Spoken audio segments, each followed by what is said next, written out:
Tom Stevens here, Mike Melby there. Husker Rewind every Sunday from 5 until 7, although today it became the Husker postgame basketball show. Fred Hoiberg talking to the guys, Nick Baugh on FS1, and Lane Grendel. I haven't seen Lane Grendel for a long time, but he is calling to the game on FS1 today. He is the voice, one of the voices of the Milwaukee Brewers, and does some college basketball on the side. But today he's doing the game with Nick Baugh. Kind of cool. It is. And Lane Grindle, it's one of those where for those of us in broadcasting, there's certain individuals that are just simply icons that you would always want to work with or be a part of. And Bob Uecker is one of them. Uecker for many, many decades was the voice of Milwaukee Brewer baseball. And when he finally said, okay, I'm going to walk away, I'm going to allow someone else to fill my chair, take my microphone.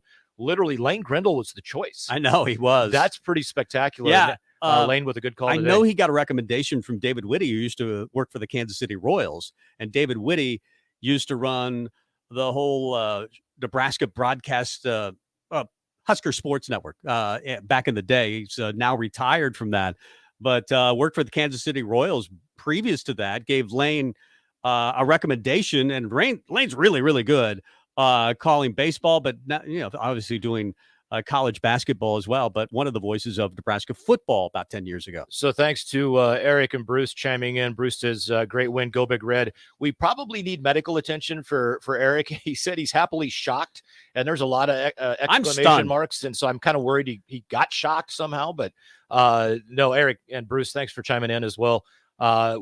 Fantastic game by the Huskers. And let's run through some of the stats for you on the game. Nebraska wins it 63-53. Tom Stevens, if before the game I would have told you that Nebraska would have shot 25% from three, I would have thought that. Only 3 of 12. They would have turned the ball over 13 times. They would have been beaten on the offensive glass, given up 10 boards versus the 5 offensive boards they got, although they ultimately out-rebounded Creighton 42-37. And for the game, Nebraska shoots 47.5%. Would you have said Nebraska wins or Nebraska loses? Well, I would have loved the 47.5%. And the reason they're able to do it is Derek Walker can get to the rim anytime he wants to on anybody. But he's become a great distributor. He and Griesel can play, as I mentioned, a nice little two-man game. It'd be nice to see CJ play a little better. Be nice to see Nebraska make free throws on a consistent basis. What was the free throw shooting today? Free throw shooting for Nebraska, they were 4 of 7. Griesel goes 3 of 5. Juwan Gary 1 of 2. So not a lot of opportunities for the Huskers to make free throws. Flip side is that was one hell of a defensive performance. Yes. They had 9 total fouls in the game. Yep. Creighton winds up 3 of 5 from the free throw line. Well, and you mentioned the threes and being a problem with Nebraska, and that wasn't a big surprise. If Tamanaga and Wilcher are struggling a little bit, Nebraska is probably going to struggle to make threes in general. The good news for me was they only took 12 of them. So they didn't look at it, say, well, we got to continue to throw it at the ocean like Nebraska teams of past have done. They gave up trying to shoot a lot of threes. They did. And Ryan Kalkenbrenner is 7'1", 260. He's not 7'1", 195. Right. He's not like one of those guys that you're like, oh, we can go attack him. He's a shot blocker. He's a shot blocker. So what is Nebraska's game plan? Let's go right at him. Because and the thing is, I don't know if Fred would have said this. He's a lot more modest than I am. But I think they literally were like, I think we can go at him. I know he's a great shot blocker, but I think we're better. I think we finish better. I think Derek Walker is better than Ryan Kalkenbrenner. And at the end of the day, Kalkenbrenner, 10 points. He did turn the ball over twice, only had 1 block shot, 10 boards. He goes 5 of 8 from the field for Nebraska. His counterpart, Derek Walker, 11 of 16 from the field, 4 offensive boards, 7 total rebounds, 2 assists. He did have 3 turnovers, but 22 points for Derek Walker. And what a difference he makes. If I would have just flown down from the moon to the studio and turned on that game, having known nothing about either team, and you would have told me, oh, that guy's a first-team All-American, I would have believed you. Yeah. Or he certainly looks first-team All-League type of guy, and you better be pretty good at the center position in this league. Now he went at a 7'4" dude for Florida State and took him to the rim. But Kalkbrenner is a really, he's the real deal and can block shots. He may be Creighton's best player all around. At least statistically, he has been. But Walker took him apart piece by piece today. He did. And the fun thing is that everything that Derek Walker does when he finishes plays, it's the simple, basic, fundamental plays. Very rarely do you see an athletic play from Derek Walker where you're like, oh my goodness, the guy's got, a 55-inch vertical jump.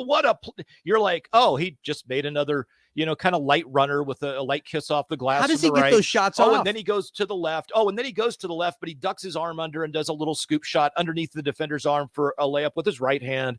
Nothing he does blows you away as like just this spectacular play. And then you look, oh, by the way, he was 11 of 16, 22 points. Yeah, and he wasn't alone having a good day. Juwan Gary had a fabulous day, I thought. 5 of 5 from the field, 1 of 1. He only took 1 3. Sometimes he can fall in love with the three-pointer. He didn't today. He just made 1, but he only tried 1.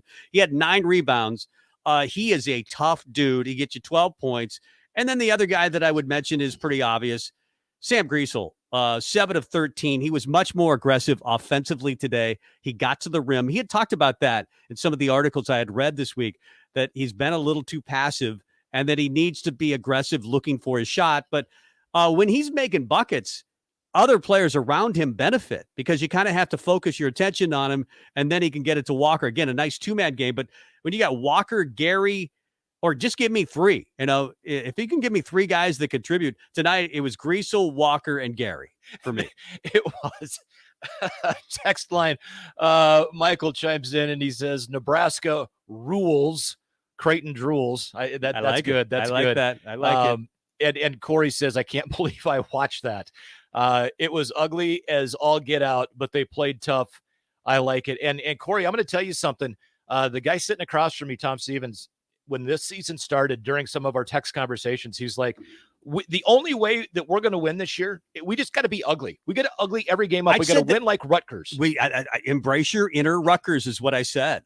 And this team reminds me of not just Rutgers, but a lot of Big Ten teams. There's a lot of ugliness, but the things that never go cold, shooting goes cold, obviously. So even free throw shooting with this team. Thing that almost never goes cold is good defense and good rebounding. Yeah. And that's something they can do every night. Good defense, good rebounding, and flat out hustle plays. Yeah. They play so hard. Yeah. I love it. Silver Cloak chimes in and says, maybe next year, Jays, the Dos Equis commercial with when the gal is going to text whoever that is a rival, and she sends him a placemat that says, we need to send Greg McDermott a placemat that says, here's your case of Dos Equis, but better luck next year. How many years have we gone into the Creighton, in a given year? Maybe it's a home game, and you think Nebraska has the guns to probably win the game this year. This is not one of those years you were saying that, right? This is a top 10 Creighton team. I know they came off the loss to Texas and Arizona, but this is a really good basketball team. Jay Bilas said built for the Final Four, that type of good. This wasn't one of those years, especially on the road, that you were saying Nebraska is going to win this game. I was thinking if they can hold them to 20, that's a pretty good night. If they can lose by 20, that may not be a terrible night. Because we've seen some 50-point losses to Creighton.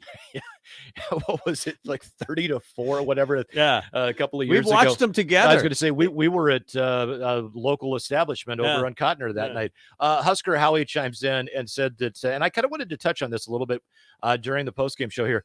Baylor Shireman chose the wrong Nebraska school to come back to, and it's interesting. The pitches are, Fred Hoiberg is going to tell him. One, it's my 5-out system is going to allow you to shine and show your skills even more for the NBA scouts.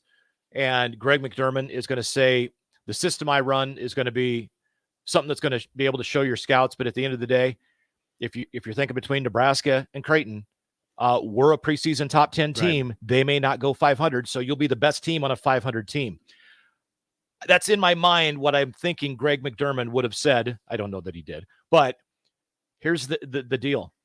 If Baylor Shireman is on this Nebraska basketball team and Derek Walker's healthy for the first 5 games, they're a top 25 team. They're a top 25 team. Now, Baylor Shireman is not here. He's not coming here. They have enough weapons. Casey Tominaga, unbelievable the other night.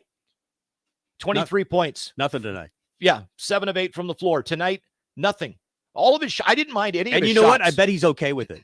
We saw the joy when he had 23 points the other night, and you beat BC, and it was a great win, and he was celebrated by ESPN that night, and they brought him over, and it was great.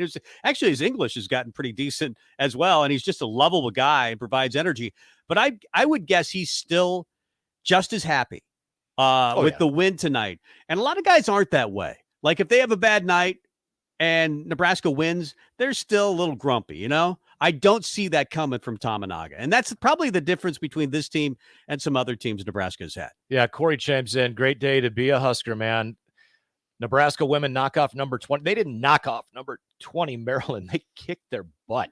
Badly. It was 90-67. They were down 5 at half, and they win it going away by 22. And then the Husker men today just absolutely, I want to say dominate, because from the opening tip, defensively, Nebraska dominated this game today.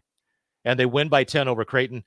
First time that they have beaten them in just a couple of years. I think it was 18-19 or 19-20 last time Nebraska won against Creighton. However, this is only the second win in the last 12 meetings for Nebraska over Creighton, as Greg McDermott has built one hell of a program up in Omaha. And you've got a resume win. You've got, something at the end of the year, if Nebraska's on the bubble, and this looks like a team that could at least get to the bubble, right? Am I saying something crazy that Nebraska just beat the 17?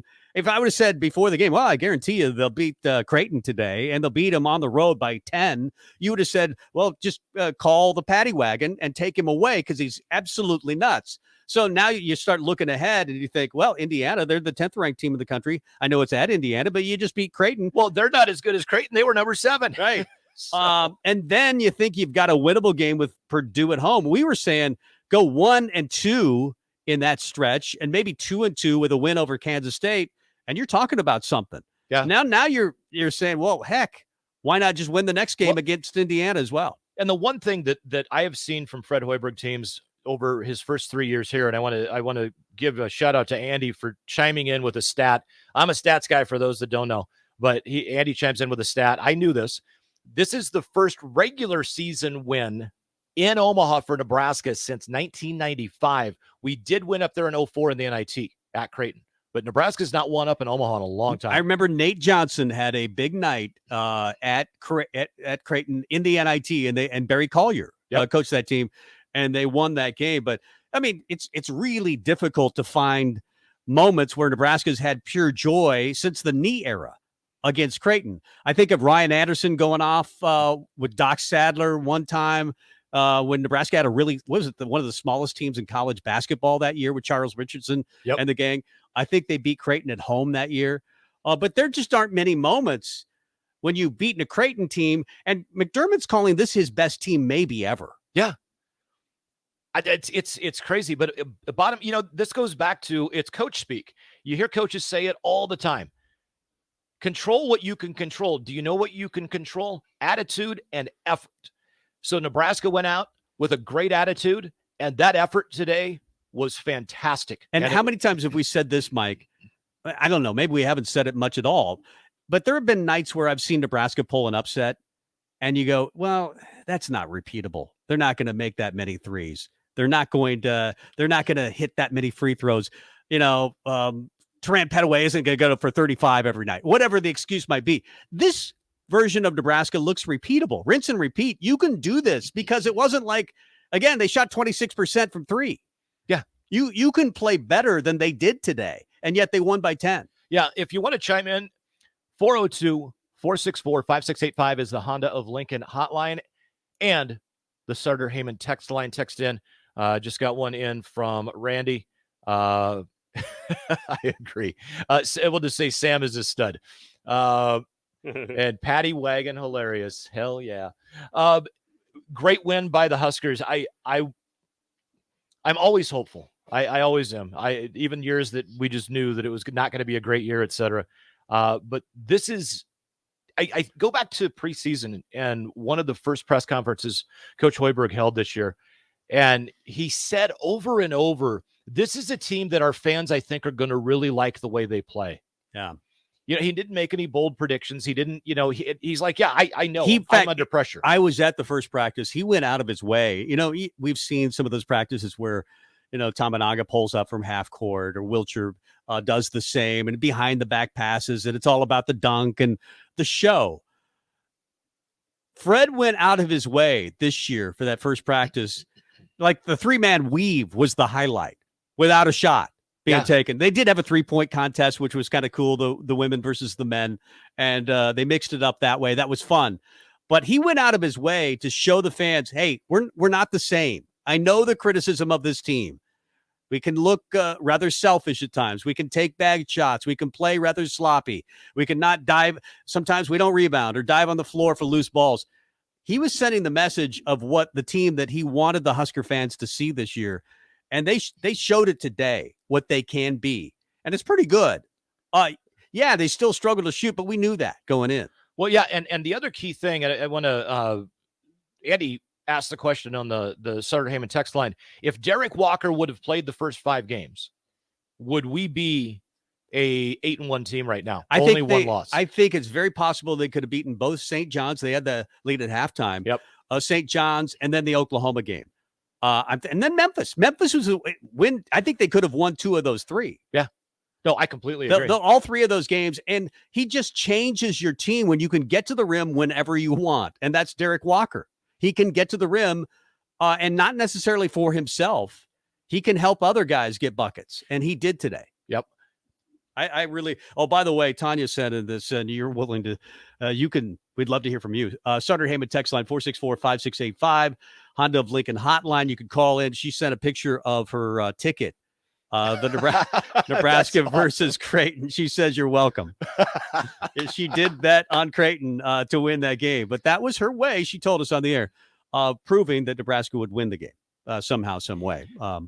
Anyway, they do win the game 63-53, despite the fact that they shot horribly from 3. They didn't always take care of the ball, but they found something with the offense.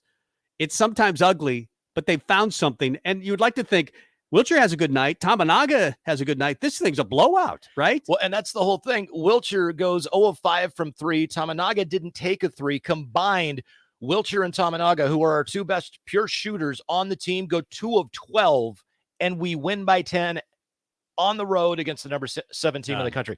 One guy that we haven't talked enough about, and I have had a couple of people chime in and give him some props, and you mentioned him. We just haven't really talked a whole lot about him in context of this game, but Sam Griesel, he's been a little maligned at times this year. He's gotten a little bit of flack, and there are times that you watch him and he makes a play and you just kind of scratch your head. But then when you see a game like today, Griesel, I think, had 9 rebounds as well. No, I'm sorry. Wow, I undersold him. He had 12 rebounds. So your point guard goes 7 of 13. Hits his only 3, which was a 3 as the shot clock was expiring from, 34 feet.